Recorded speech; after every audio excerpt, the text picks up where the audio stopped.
लेकिन एक ये तस्वीर देखिए, कभी विजेंद्र गुप्ता को बाहर किया था जब केजरीवाल की सरकार थी, उठाकर बाहर किया था। कल ही मैंने आपको कहा था जिन विजेंद्र गुप्ता को बाहर किया था अब वही विजेंद्र गुप्ता स्पीकर बन गए। तो आज विजेंद्र गुप्ता ने केजरीवाल के 21 विधायकों को बाहर कर दिया। अगली तस्वीर देखिए, वही विजेंद्र गुप्ता की बारी थी, तो आज उसी तरह बदला लेने की भी बारी थी। एक एक विधायक बाहर हो गए। सोचिए कुल 22 हैं और 22 में 21 बाहर हो गए। केजरीवाल पहले से ही बाहर हैं क्योंकि चुनाव हार गए। देखिए हुआ क्या, क्यों केजरीवाल के विधायकों को इस विधानसभा से बाहर कर दिया गया। दिल्ली विधानसभा में आम आदमी पार्टी के कुल 22 विधायक हैं और इनमें से 21 विधायक 3 दिन के लिए सस्पेंड हो गए। ये सारे विधायक, पूर्व सीएम और नेता विपक्ष आतिशी भी सस्पेंड हो गई, पूर्व मंत्री गोपाल राय, इमरान हुसैन भी सस्पेंड हो गए। सिर्फ आम आदमी पार्टी के इकलौते विधायक बचे अमानतुल्लाह सस्पेंड नहीं हुए क्योंकि अमानतुल्लाह विधानसभा में थे ही नहीं।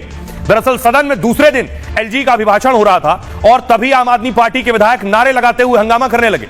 सीएम ऑफिस में अंबेडकर की तस्वीर हटाने का आरोप लगाया और सदन में मोदी मोदी के नारे लगाते हुए हंगामा कर रहे थे। स्पीकर ने आतिशी और दूसरे आप विधायकों को पहले चेतावनी दी, लेकिन जब विपक्षी विधायक नहीं माने तो 12 विधायकों को पहले सस्पेंड किया गया और मार्शल बुलाकर इन्हें बाहर किया गया और बाद में प्रवेश वर्मा 21 विधायकों के निलंबन का प्रस्ताव लाए, जिसे सत्ता पक्ष यानी बीजेपी ने एकमत से स्वीकार कर लिया। अब 28 फरवरी तक ये 21 विधायक सदन से बाहर रहेंगे। पिछले 10 साल तक केजरीवाल की पार्टी सत्ता में रही, तब ज्यादातर बिल इन्होंने बीजेपी विधायकों के बिना पेश किए, क्योंकि विरोध करने पर यह भी बीजेपी के विधायकों को सस्पेंड कर देते थे। तो सदन में दूसरे ही दिन 95% आप विधायक सस्पेंड हो गए। क्या आम आदमी पार्टी विधायकों के बिना ही सदन में बिल पेश होंगे? अब बात हो गई शीश महल पर सीएजी रिपोर्ट की। 21 विधायक सस्पेंड हो गए, लेकिन अभी शराब मामले पर सीएजी की रिपोर्ट बाकी थी, जिस मामले में ये सारे धुरंधर एक एक कर जेल गए। अगली तस्वीर देखिए जरा, बीजेपी ने आज ही नया पोस्टर जारी कर दिया। सीएजी रिपोर्ट आने के बाद ही शराब घोटाले में सीएजी रिपोर्ट आई है, जिसमें पोस्टर में देखिए शराब नीति की सच्चाई सामने आई। कैग रिपोर्ट ने पोल खोल दी आपदा की। अब देखिए जरा सीएजी रिपोर्ट क्या कहती है शराब घोटाले में, सच क्या सामने आया है इसमें। जिस शराब नीति को लेकर केजरीवाल सिसोदिया जेल गए, उस शराब पॉलिसी पर सीएजी रिपोर्ट में खुलासा हुआ। रेखा गुप्ता एक एक कर सीएजी रिपोर्ट सामने ला रही है। केजरीवाल की पॉलिसी से दिल्ली को 2000 करोड़ से ज्यादा का घाटा हुआ है। सोचिए 2000 करोड़ से ज्यादा का। रिपोर्ट में कहा गया पॉलिसी के लिए एक्सपर्ट की राय ली गई, लेकिन लगा कि इससे फायदा नहीं होगा तो उनकी बात मानी नहीं गई। पॉलिसी के कई फैसले में एलजी और कैबिनेट से भी मंजूरी नहीं ली।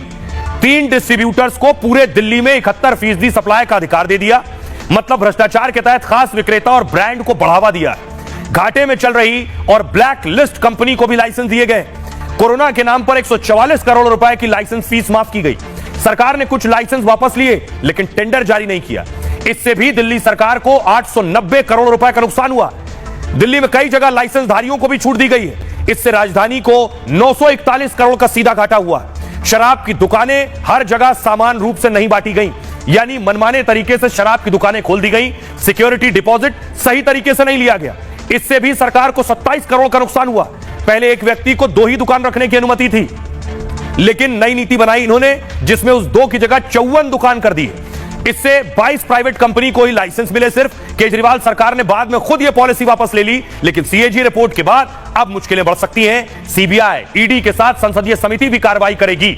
आइए आपको सुनवाता हूं, सुनिए जरा इस पर क्या कुछ कह रहे हैं